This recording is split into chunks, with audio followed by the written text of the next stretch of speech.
Well, if you can, there we go. Okay, welcome. Good morning, good afternoon, or good evening, wherever you may happen to be in the world. Andrew Scott here with Ben Blaschke, Managing Editor of IAG, from the Trade Flow Show floor, I think I'm trying to say, at G2E Asia. Yes, it was a long night last night after the industry party, so you're going to have to forgive us. Live television, we're going to be a little bit scratchy this morning, but we'll get through it. How are you, Ben? I'm good. I was very sensible last night, Andrew. So I knew I had to get up very early this morning for breakfast briefing. So I'm actually quite bright and shiny for a Thursday at G2E. Oh, okay. You can run IAG Live then. Bye. Yeah, no. So we had a great night last night. It was a really good night, wasn't it, last night? It was excellent. It's actually the first story we're going to get to very shortly. Right. But yeah, it was absolutely brilliant night. Yeah, best tip ever. And for those of you who don't know what TIP is, it stands for TIP, which is the industry party. And we have that every year at G2E at 6 p.m. on day 2 of G2E. And as every year, of course, we turned away many people at the door, and we turned many away people during the day. For months and months and months out, we email everybody, say, get your ticket. You must have a QR code to get in. And every year on the day, we get inundated with people trying to get in at the last minute. We just have to turn them away. I believe we turned away something like 100 people last night. So we could have had 500 people there rather than 400. It was amazing. But there was a great event, great atmosphere, wasn't it? It was brilliant. We even turned away some fairly senior people, but we have to set these rules in place, right? Yep. That's fair for the sponsors. So, but the good thing is there were that many people that wanted to be part of it, and next year hopefully they remember to get in early. Get in early next year, and we always announce this event nice and early. So anyway, we shouldn't go on about it because that's one of the stories. Let's bring in our intrepid studio producer, Oscar Guiaro, who I believe is in the office. Hi, Oscar. Hello. How are you? Okay, all good. Very good. Well, you're over there. Are you staying over there all day today, are you? Or are you coming back over here? No, just when I finish this, today, right? We have some interviews and stuff to do. You're going to film some people today. Are we allowed to say who you're going to interview? Or? Yeah, we're going to see Aristocrat very soon. Well, just over there, Aristocrat booth. We're looking at them there, and thanks to Aristocrat for the Rethink coffee this morning. Yep, absolutely, very nice. And I was almost about to walk down to Rethink this morning, and I realised actually the Aristocrat booth has Rethink coffee. Yeah, Rethink's moved to the Aristocrat booth at G2E Asia, a very popular booth. First thing in the morning when everyone wants their coffee. Oh, so after this you'll be heading down here, Oscar. Oh no, you've got a little video job to do for me first, haven't you? And then you're going to do. Let's see how I manage to do it, but yeah, I will do everything. It's a busy time of year for us, and it's a busy show. All right, Oscar, we'll let you go, and we'll get into the stories of the week. Okay, I'll do it. Bye. And Oscar, if you bring up, well, there it is. Best ever industry party sees 400 celebrate together in memorable night of networking. So you must have knocked this story up early this morning, Ben. I did, yes. It was, as we said, talking to everybody last night at the party, everybody was just loving it. It was absolutely packed. There was a really good vibe. Everybody was just having a great time catching up. And people I spoke to, I was speaking to Michael Barson from Novomatic, saying what a great chance to actually have a drink with our clients and just see people. that was sort of the general vibe throughout the whole night. Look, one of the things that I noticed at G2E is all the networking events are so fractured. Like every lunch, every dinner, there's 15 or 20. This is G2E in Las Vegas I'm talking about. There's 15 or 20 different events to go to. And obviously you can't go to them all. You have to be selective. But the good thing about G2E Asia is this one event, the industry. I'm going to nudge over a little bit there, Ben. We might have to shoot over a touch. Move your chair over a little bit, yeah, because I'm see where I am in the frame. There you go. I'm too big. That's a problem. Knocking you out, Ben. We're trying to squeeze in on one camera. Yeah, as I was saying, it's so fractured, and this party, just everybody's there. So if you're an operator, you get to see all the suppliers. If you're a supplier, you get to see all of the operators and all the the third sort of group of people, the accountants, the lawyers, the bankers, the analysts, all of the consultants, all of the other people that hang on to our industry in various ways and make a contribution to our industry. They were all there last night as well. And MGM, big shout out to MGM for that great venue. We have it at the same venue every year. It's such a popular venue, the MGM Cotai Vista upstairs. If you want to do an event in Macau, you could do a lot worse than doing it at the MGM Cotai Vista. Not to be confused with the MGM Macau Vista. There's also a Vista over in Macau as well. So, but it's just a great venue with an outdoor area there by the pool. People can go and have a smoke if they're smokers. And inside, it's just a really, really nice venue. Great big bar in the middle, and everybody.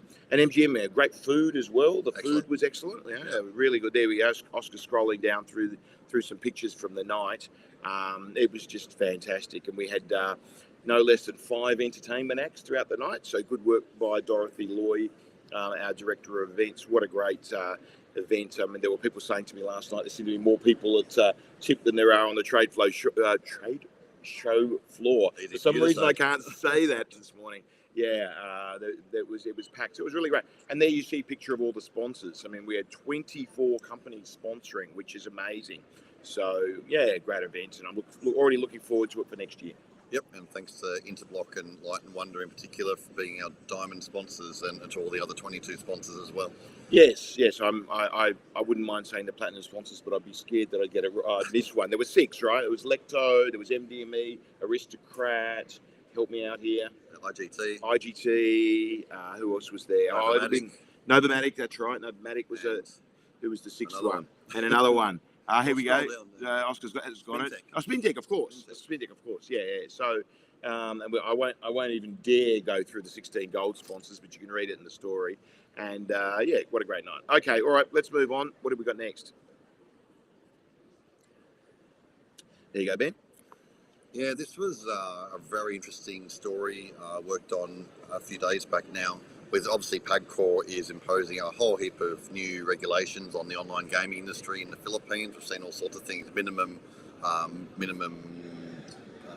guarantee, all sorts of different things. Yeah, minimum revenue level, so minimum guarantee tax. Yep. They're putting in various regulations. So this is the most interesting one of late. I found this very interesting, is they're capping the rebate and cashback programs that online operators can offer. And the whole point of this is really to level the playing field so that your big operators can't offer rebates and cashbacks that the smaller guys simply cannot match.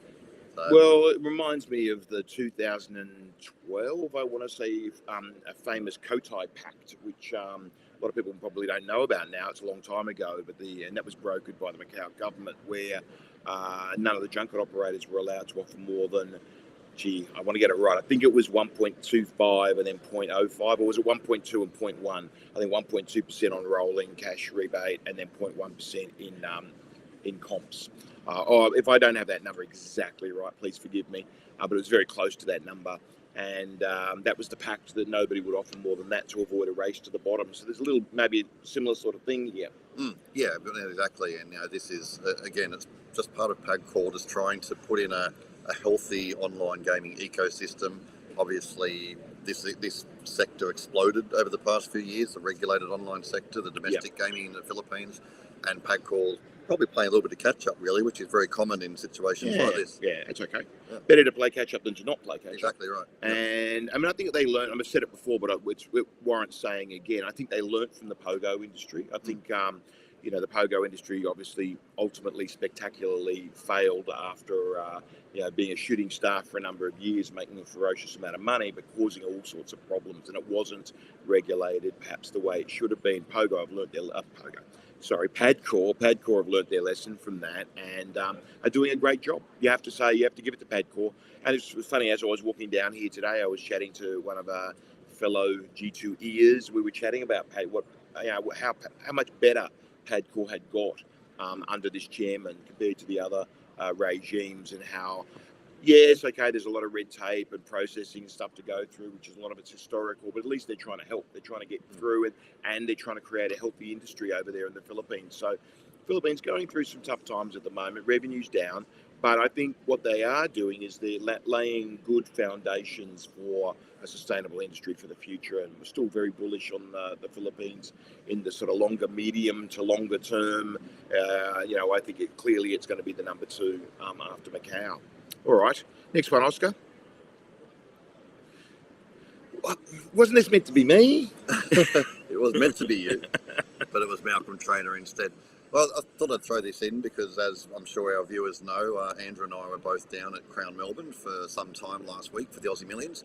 Absolutely amazing event, hugely successful. The numbers massively exceeded expectations. In fact, I saw Danny McDonough, the tournament director, pre-series was hoping for 14 million. That was the number Crown was putting out, 14 million in series prize pools. Well, they almost got 23 million. So absolutely just blew it out of the water, didn't they? Yeah. And Malcolm Trainer, 26-year-old from Sydney, $1.6 million he wins. Gunplay coming through, and a great ambassador, really, really lovely, very, very friendly guy. So well deserved, and a very successful event all around. Yeah, look, I thought it was a lot of fun. I mean, that's the thing I keep on calling it, is fun. I actually really enjoyed myself down there. So was I down there with a professional eye looking at how it was done from a B2B point of view? Yes, of course I was. But I was also down there as a player, just enjoying myself. And it was just really, really good, really enjoyable. And, they got everything right, Crown. First time back for 6 years, and they nailed it. And we would certainly not be hesitant in criticising them if they didn't nail it. So, you've got to give credit where credit's due. They did a great job. Danny McDonough was awesome. The dealers were great. I didn't have a bad dealer. I had 1 or 2 average dealers, but, average is okay. And I had some excellent dealers. So the dealers were great. The mood in the room was really good. Special shout out to Nick Whitaker, who did a lot of work down there as well. Dan, of course, the room manager. They all did a great job. And congratulations to you, Ben, on the live stream. You were commentating on the live stream. Yeah, a lot of fun that with Paul Curry, and we had guests Joe Hasham, Tony Hasham. We had some of the up-and-coming players doing expert analysis. It was great. Yeah. Paul Curry certainly got the voice for it, hasn't he? And he does. He's a lovely guy, and I think that live stream, I think it was probably done on a budget this year, and I think probably next year there'll now be the justification to maybe go a bit harder on that live stream to make it more of a professional product. Not to say it wasn't professional, but it could be improved. So I'm sure that'll happen next year, and I'm sure next year will be bigger and better after the success of this year. We've had proof of concept. I wouldn't put it out of the question that we see 1,000 main entrants, the main event having 1,000 entries. I think that's probably a realistic goal for 2028 rather than 2027, but it could happen in 2027. What do you think, Ben? Do you think 1,000 is on the cards at some point? Well, I mean, they had around 450 satellite entries this year, and the satellites sort of really started earlier this year. They didn't start last year, I think, with a full year of preparation, full year of satellites. I think they'll have an expanded satellite program in Perth, possibly have some in Sydney, heaps of them in Melbourne, obviously, and then partnering with some of the smaller tours around the country. Yeah, they could get 650, 700 satellite entries, and then you're looking at 1,000 overall. You're looking at 1,000 in total. I think that's a realistic goal for them, and if they don't quite make it to 1,000 next year, who would criticise that? But you'd want to make it in 2028, and that could see a first prize of maybe even $2 million Australian dollars, I would think. No doubt. I think they would. Yeah. All right, Oscar, next one. Yeah, Ryan Comstock got the top job in a permanent basis now. Yeah, he was acting CEO for a while. Of course, there's been, let's say, a little bit of drama at Ainsworth over the past year or so. We saw Harold Newman step down due to various controversies, historical controversies back home in Austria. Shows the power of the media, doesn't it? It does, yeah. And then he wasn't, Nevada decided not to license him, so he had to go. There's all sorts of shareholder disputes going on at Ainsworth at the moment. I do understand, and I can't say anything. There's a lot going on behind the scenes as well, and we do hope to bring you news on that in the near future. But in the meantime, Ryan Comstock is the CEO of Ainsworth, and I'm sure he's just hoping for some smooth sailing, some without stability. too much drama. Yeah. Well, when you run a company, it's very. I run a company, and we have a lot of CEOs and CEOs that run companies. When you run a company, you want to just get on and focus with doing what the company does. You just want to focus on the operations of the company. And if you get bogged down in the politics, the boardroom politics, and even ownership politics and so forth, it's not good. And you can't focus on running the company. So you often see these companies who are bogged down in that, their results get affected by that because the CEO's attention is distracted into that rather than focusing on. So that's not good for them. But we wish him well and hope Ryan's gets that clear runway that he needs to do some operations and get on with the business. All right, next one, Oscar. Solaire. Yeah, so I thought this is interesting. Obviously, the two key markets for the Philippines are Korea and China, and obviously Solaire is specifically targeting those markets for the opening of some new premium gaming rooms. It makes sense because visitation is obviously down from those markets. So anything these guys can do to just attract these players, give them more reasons to come. And looking at the photos too, they look very nice. Looks nice, doesn't it? Yeah, it looks nice. Where is it, Ben? Do we know? I'll have to go check out next time I'm at Solaire. Yeah, next time we'll get the tour, but they look great, don't they? Yeah. The blue room and the red room, obviously. So, some changes at Solaire in recent times. Tom Marassi is now here in Macau as no longer COO of Solaire, but in fact CFO of Galaxy. And Greg Hawkins now in that position, COO of Solaire, and with Damien Quayle as well. Damien Quayle at COO of Solaire North, but I believe he bops backwards and forwards between the two.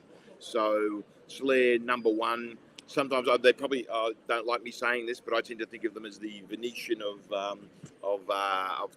Manila, in that they're sort of they were the first. They broke ground in new space there at Entertainment City. When they were first there, they were like a UFO had landed in the middle of nowhere, much as Venetian was when Venetian first opened.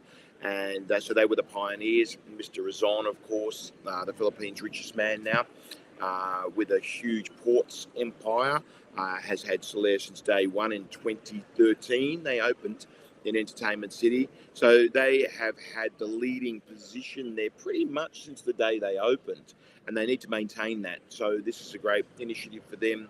And it's a blended market, isn't it, the Philippines? Like you've got your locals slot players, you've got your sort of locals table game players, then you've got your international / VIP table games players. And it's very roughly, it's a third. Unlike Macau here, where it's very dominated by China. So, this is an important market segment for them to focus on, and opening these two new rooms is great. So I look forward to seeing them next time in the Philippines. In fact, I'll be there on Monday. Maybe I might sneak down there. I just remembered.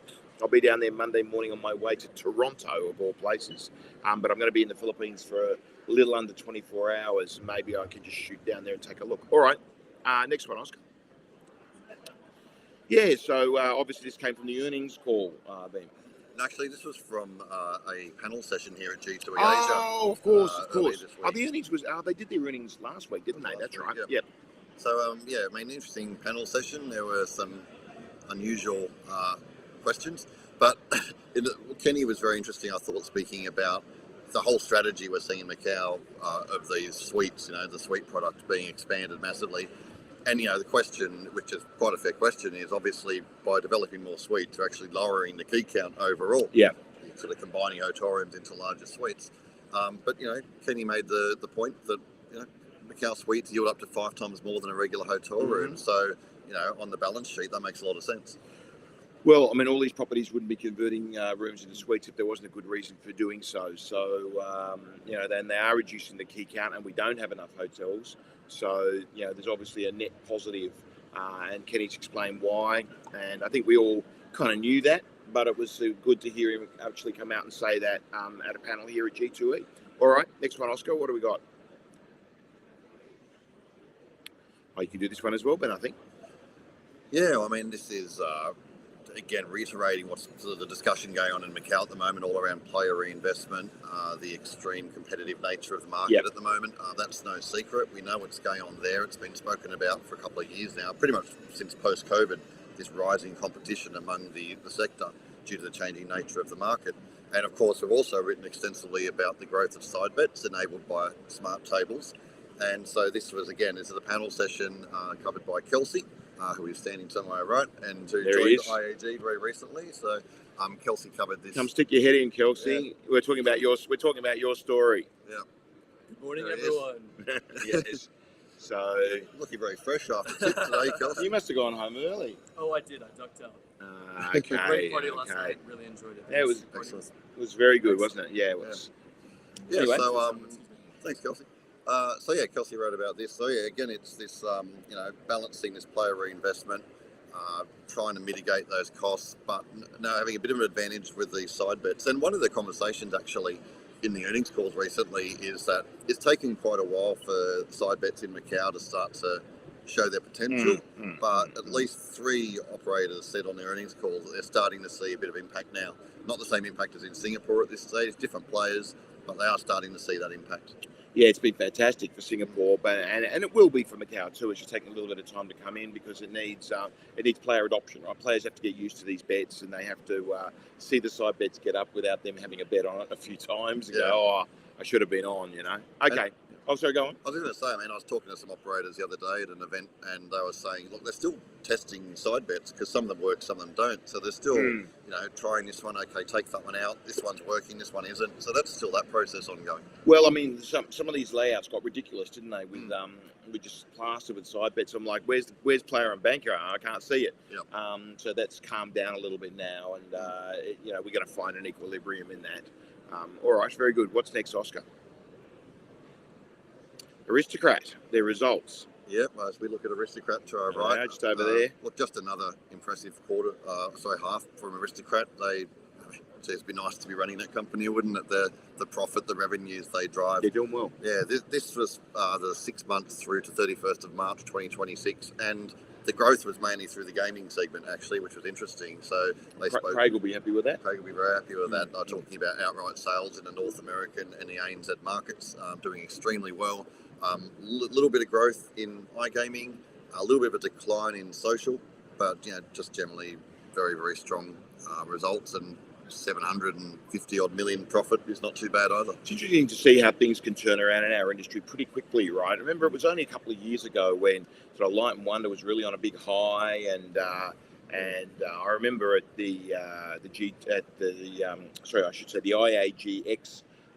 The IAG Academy IR Awards a couple of years ago, Light and Wonder sort of scooped everything in the slot machine sector, and Aristocrat went home empty-handed. And then the next year it was the other way around, and Aristocrat kind of won everything. And actually, it's reflected in results. It shows, that product, really is king, isn't it? The quality of the product. You have a year where you get a few bad products and a few things go wrong for product. Bang! It really does affect the bottom line of these companies. And so the people that are coming up in the R&D departments and the studios that are creating these products, they're so important to the industry, aren't they? And the interesting thing is, talking to Light and Wonder yesterday, and they're having a bit of a reset and they're ready to go again. Talking to Hector at IGT, they're excited about trying to challenge the big two, coming through. So it's quite an interesting time in this supplier space at the moment. Yes, it is a time of change. We've had Jamie Dorbian down here. We had a meeting with Light and Wonder. Siobhan was there last night. Siobhan Lane, the head of gaming for. Do they call it gaming and Light and Wonder? The 3 sectors. Yeah, they call it gaming, don't they? Gaming, yes. Yeah.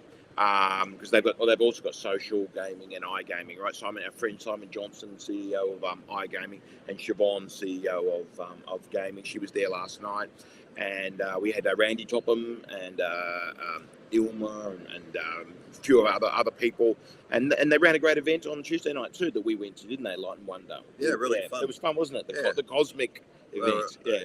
Ilma made all the staff dress up in Star Wars gear or various things, so that was a lot of fun, it and was. I enjoyed that event. That It was. great. So you can see that Light & Wonder, it's interesting, you can see the ebb and flow of the industry. You know, it was one way, it flipped the other way, and you can see Light & Wonder kind of prepping to have another crack at it, which I guess we'll see a lot of that next year, I guess. Yeah, for sure. Interesting. All right. What's next, Oscar? Mike Mecca standing down. Yeah, well, I thought you might want to talk a bit about this, Andrew, because Sure. you know Mike reasonably well too. I do. I've known Mike for, 30 years. I knew him from back when he was at Crown, obviously American, and he was at Crown, and then he came over here to Galaxy, was Francis Lloyd's right-hand man for many, many years, highly trusted lieutenant in Galaxy, and then eventually was in the job that Kevin Kelly is in now, the COO job, standing next to Francis, and drove Galaxy, particularly in those early years, particularly in the pre-phase one period, then with phase one opening 15 years ago. In fact, 15 years ago tomorrow, 15th of May, is the 15th anniversary of Galaxy Macau opening, phase one. I was there at the opening. So I'm all set to send Francis a congratulatory text tomorrow on the 15 years. And Mike was very important in driving those earlier days of Galaxy and driving what Galaxy was. And then that was obviously foundation on what it has become today, the powerhouse that it is today. And here we go in 2026, they're about to open phase 4, which will give them, is it 14 hotels, something like that, 14 or 15 or 13 5-star hotels across their properties, 7,000 or 8,000 keys, amazing suite products. I mean, it really is a city down there. They've gone the one campus sort of route as opposed to Sands, which has gone the multiple property route with, Parisian and Londoner and Venetian and Sands and Plaza. And Mike was really instrumental in all of that. So Mike's been around a very, very long time in the industry and a well-deserved retirement. And I hope we wish him well. And Bob Drake coming on to become non-executive director. Bob, really, really popular figure in the industry. Little known fact, Bob Drake and I have actually both lived in the same apartment, not at the same time. But yes, Bob, I moved into an apartment here in Macau once, and suddenly I realised, Bob Drake's the previous tenant. But Bob's a lovely man and was CFO, of course, of Galaxy for a very long time, and just a really approachable, nice, friendly guy, but very professional at his job. Then since succeeded by Ted Chan as CFO, and now Tom Arasi as CFO of Galaxy. So, to see Bob in that is, I think, we are well deserved, and it also shows the level of trust that Francis Lloyd has for Bob. So, look, congratulations to both gentlemen. Mike and his lovely wife will have a lovely retirement and enjoy their retirement and the grandkids. And Bob, I guess being elevated into that almost, I hate to say it, elder statesman kind of role. He's a bit young to be an elder statesman, but you get the idea. So, life moves on. It does, yep. And I was just driving past Galaxy the other day and watching phase 4 go up and thinking what you were just saying before. Yeah. It's just a behemoth. It's just incredible, isn't it? Yeah, amazing. Yeah. All right, next one. Michelle. That's us. Oh, that's us. That's us. All right, Ben. Well, G2E Asia, we're here on day 3. Impressions? Look, it's been great to walk around and see our supplier friends. It's always good to bring the industry together. That feels a little bit quieter this year, but I know that the suppliers have had back-to-back meetings, so the operators have been here coming in to see them. And I mean, the main thing is that the industry party was just packed last night and everybody had a great time. So that's my main thing from this week. Yeah, that's not slowing down, that party. You might think, a few years, maybe people will get sick of it, but quite the contrary. It's become the thing that you have to go to at G2E Asia, and the rush yesterday for tickets was just, I think Jason's phone was blowing up, and he was getting quite frustrated with all the messages he was getting. Can you get me in? Can you get me in? And the answer is, I can't get you in at this late stage. I'm sorry. Yeah. Normally Jason can make anything happen, but the venue was just full. We could not take any more. and that was that. So that was great. G2E generally for me. Definitely less foot traffic. Definitely less foot traffic than previous years. But I guess the thing is that everybody's in town at the same time. So as you say, you have all these meetings. It's not like we don't all know each other in this industry, particularly in Asia. Having now with IAG merged with CDC Gaming, I've got a little bit more of an appreciation of the industry in the US. And that industry is massive across the whole country. 1,000 casinos, many, many companies, more fractured. It hasn't got the clubby feel that we've got here. And because we've got this sort of clubby feel where there's only 25 companies across Asia Pacific that are major multi-billion-dollar integrated resort companies, you can almost count them on your fingers and toes. Everybody knows everybody. So it's not like the suppliers need a trade show to show their wares, but it acts as a focal point, doesn't it? It acts as a focal point. Everybody comes into town at the same time, so everyone can have their meetings. Notice some of the stands a bit smaller than in prior years. I think people are getting alive to the fact that, well, maybe we don't need, a 400 square metre stand. Maybe we can get away with a 200 square metre stand, or maybe a company that had a 200 square metre stand could say, well, maybe we can get away with a 100 square metre stand. And it's really about being in town rather than having a million slot machines on display in your booth. So I think you've got to really offer, to trade, broadening the discussion to trade shows in general. I think you've really got to offer something different and innovative in your summit, in your educational part. I think that's really important. And that's something that they could look at. And I think the other takeaway is that G2E Asia and G2E are very, very different beasts. The dynamic of both shows are, a lot of people just see the G2E bit and go, oh, it's like G2E in the US. When they come to their first G2E Asia, it's nothing like G2E in the US. So apart from the fact that it is a trade show with an exhibition floor, and that's sort of, I think, a dynamic as well. Hello, here comes round 2 of the coffees. Thank you, Michelle. Good. Caffeined up. Excellent. We're all good for today. Thanks, We've got 6 meetings today, so it's going to be a bit of a coffee all in the booth. And if you're watching this live and you want to swing by the IAG booth, we'll be here. I'll be here, but I'll be in meetings all day. But I'll be able to wave and say hi for a minute or something like that. And what's up for you today, Ben? I'm doing the supply rounds today, so most of them wanted to catch up today. It's quite a day for them. They've seen their customers the past 2 days, so relegated to day 3. But I'll be going around and chatting to everybody. Wrong with that. Day 3 is a good day for that sort of thing. Yep. So that's my plan for today.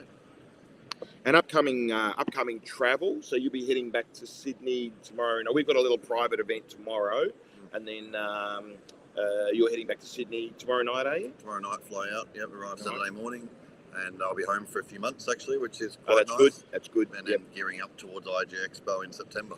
Yeah, IAG Expo in September. So we've got MAD in July. We haven't actually announced that yet, have we? No, I don't believe we have. We've got the all clear, so we'll be announcing that next week for sure, right? Yep. For sure, yeah. But we've got a great MAD event in Macau on the 7th of July, Tuesday the 7th of July. So please mark your diaries.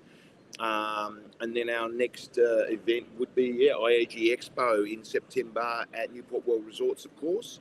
We've got a lot of announcements coming up about that. Some new stuff coming that people don't know about yet. We'll be announcing in the next, I'd say, two or 3 weeks. Personally, I'm off to where am I off to? Toronto. I'm off to Toronto on Sunday. I'm actually going to Manila on Sunday. 1 day in the Philippines, and then Monday night I'm flying from Manila to Toronto for the Canadian Gaming Summit. Over there, and to meet up with the CDC guys and with Corey, of course, our COO and CTO, Corey Roberts. Met up with him, spent a bit of time with him. Then I'm going to go down to Florida, and I'm going to go to Hard Rock Tampa and Hard Rock the Guitar Hotel in Fort Lauderdale, Hard Rock Hollywood, and go to SBC Americas down there. And then actually going to catch a couple of football games, of the World Cup football games, since the World Cup's in the US, which is nice. With our chairman, David, going to go to one in Houston and one in San Jose. I think it's Germany in Houston, and I think can't remember who it is in San Jose, some obscure... You're not going off to see the Socceroos anywhere? Well, I think I'm just Let me check on that. One of them might be an Australia game. I haven't had time to probably process that yet, but it would be great to do that. See, we qualify every time now, don't we? Because we've gone from never qualifying to always qualifying, haven't we? It's a bit easy to qualify these days. We used to have to play a South American team. Yeah, we always used to play like Uruguay or Paraguay, didn't we? Made it tougher, but now we're... Man, those pretty much guys. through. We'd always lose on a penalty shootout or something at the last minute. Yeah, it was very frustrating. For those of you who don't know, Ben's got history as a sports journalist, doesn't it, Ben? Yeah, I was actually doing some coverage of the Socceroos when they finally qualified in 2006. And Wow. I was working for a newspaper in Sydney, so I'd go down to their pre-World Cup Socceroos media events and fan events and, interview the players. So that was a good memory, good times. And you're a big league reporter, yeah? Rugby league. Rugby league was my thing. Yeah. So, that was my game I covered for over a decade. Yeah, I believe you wrote a book for one of the players. Didn't you write an autobiography of one of the players? I did, yep. Steve Price, a very famous player for those who follow rugby league. Played for the Bulldogs, played for the Warriors, Queensland, Australia. So, yeah, wrote Steve's book with him. Said he's got a lot happened in his career, so really interesting story. There you go, Steve. Bestseller. Get in there, buy it. What's it called, Ben? Give it a plug. It's called Be Your Best, I think it was called. Okay. Be Your Best, yeah. Okay. It's a bit old now, so I wrote that 15 years ago. They'd probably find it on Amazon somewhere, wouldn't they? They'd be able to find it. I think Yeah. they sold out. Sold out. Oh, we sold like 40,000 copies. After we've given it this plug on the IAG Live, they're going to have to do another print run. I've got about 10 at home, so if people want to buy it directly off me, no problem. Okay. Ben's walking around the show. You want to buy a book? You want to buy a book? Yeah. Oh, you can sign it even Absolutely. better. Yeah, so then after those World Cup games, I've also got Las Vegas in there, of course. So I'll be going to Las Vegas for about 10 days, I think, and catching up with all the folks over there. And then I think it's back in July, back to Macau. So also planning a trip to Korea as well. Planning a trip to Korea later in the year. Want to go to Jeju, want to go to Kangwon Land, want to go to all around. And then, IAG Expo. And then what have we got? We got the two Mads, the two Christmas Mads. We do. We also have Power 50. Don't forget Power 50. Of course, Power 50, yeah. November the 6th, Friday, November the 6th. Get in quick for the Power 50 sponsorships. And, that's our year. It's amazing how quickly the year runs out, isn't it? It does. It goes quickly. Who knew it already in May at G2E Asia? That seemed like an age away not so long ago. Yeah, exactly. So, all right, well, looks like the show started to warm up. We've got people walking around now. You probably can't see them, but we can. We're looking, and I think that'll be enough for us for today. Yep. All right. Well, thanks, everybody. Thanks for watching. Thanks for supporting IAG. IAG Breakfast Briefing at 8 a.m. Monday to Friday. And, of course, go check out CDC Gaming as well if you're interested in news from the Americas. And Complete iGaming too, our sister publication covering the iGaming industry in the Asia-Pacific region and in the Americas too. All right. That's it for us. Have a good weekend, Ben. You too, Andrew. All right. Bye for now. See you later. Bye. Say bye, Ben. Bye, Ben.